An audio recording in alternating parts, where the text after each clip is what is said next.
Many of you who have come to central Fremantle recently would notice the King Square project's now well underway, and with the demolition of the Queensgate and Myer buildings. Council this month looked actually at the public realm and how we will deal with that as part of the new King Square project.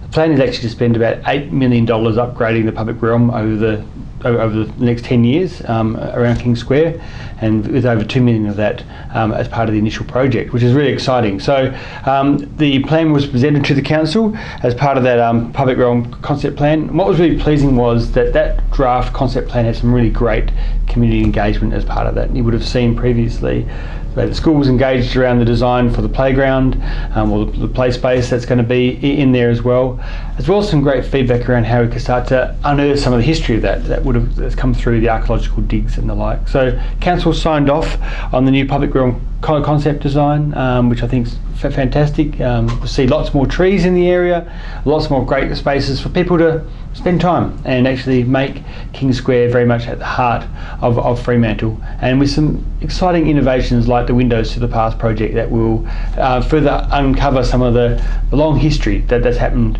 in King Square over the years. So great to see this get to the next stage, and really looking forward to seeing this great public design implemented as part of the King Square project.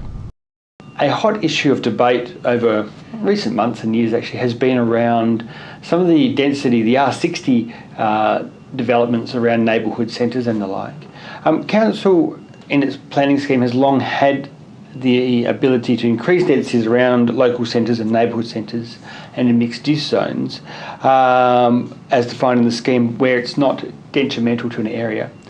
We've had a few different proposals come to us recently, and it was fair to say that council thought there needed to be greater certainty and greater clarification around what we meant by amenity in that area. So a draft policy was considered by the council, and we agreed to put this out for public advertising. We'd love your feedback on this. This is actually around how council can actually make the best kind of decisions into how we can increase densities around these zones, but in a way that doesn't detrimentally impact on neighbours. The Fremantle Council has been very pleased that the state government has initiated a statewide ban on single-use plastic bags. The state government has written to councils asking for our feedback on that ban, and the council considered that this week as part of the council meeting. One of the key feedback that we gave was there was an opportunity for us to learn from what's happened in other states, where often the minimum weight of those bans, of those single-use bags I should say, was too light, and that actually meant that we were still seeing too many bags in the environment and often not really reusable. So the council has written back to the state government suggesting some improvements that can be made, and actually how we can see the single-use plastics from plastic bags, actually that debate widen out. Because it's fair to say that there is growing community concern around single-use plastics. The Fremantle community has been at the forefront of actually addressing those, and we're really pleased to see state government action in this regard, and we hope to see that to be extended further.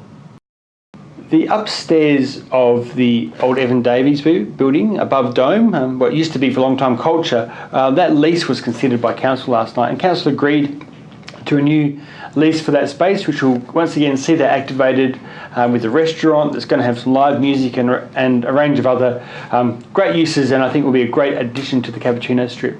For those of you who have been to the area recently, you would have seen that there's been some upgrades to that building, including better access via lift for people with disabilities, and certainly in fire escapes and those kinds of things, and I think a very great contemporary addition to a really important building. In fact, the building that was actually one of the first public libraries in Western Australia. So great to see another new business wanting to be in the heart of Fremantle, and look forward to that opening in due course.